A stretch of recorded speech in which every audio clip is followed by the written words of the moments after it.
আমিন। তারপরে দেখবেন ওরা বলে যে ফ্যান, তারপরে মাইক, বিমান, এগুলো তাহলে বিদাত। আসলে ওরা বুঝতে পারে না বিদাত কি জিনিস, ওরা বুঝতে পারে না। এখন আপনি বলেন বিদাত, আমি বলেছি যে ধর্মের সাথে সম্পর্ক, ইবাদতের সাথে সম্পর্ক। এখন এই যে ফ্যানটা ঘুরতেছে, ফ্যানটা এখন আমি কি এটা মনে করে দিছি যে ফ্যান যত জোরে ঘুরবে আমার আমল নামা ইবাদতের সংখ্যা, নেকির সংখ্যা তত বাড়তে থাকবে? এই চিন্তা কারোর মাধ্যমে আছে? নাই। কেন নাই? কারণ এটা ধর্ম না। তারপরে কেউ কি বিমানে চড়ে যে এই জন্য যে আমি বিমানে চড়ে হজে গেলে আমি হচ্ছে নেকির সংখ্যা বেশি পাবো, এই চিন্তা কেউ করে না। এই কারণে ওইটা বিদআত না, কারণ এগুলো হচ্ছে জীবনের সাথে সম্পর্কযুক্ত।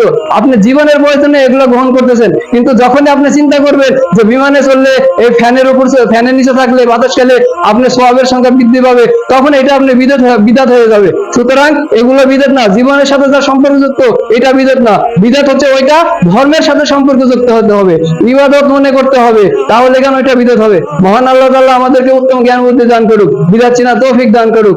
আমিন।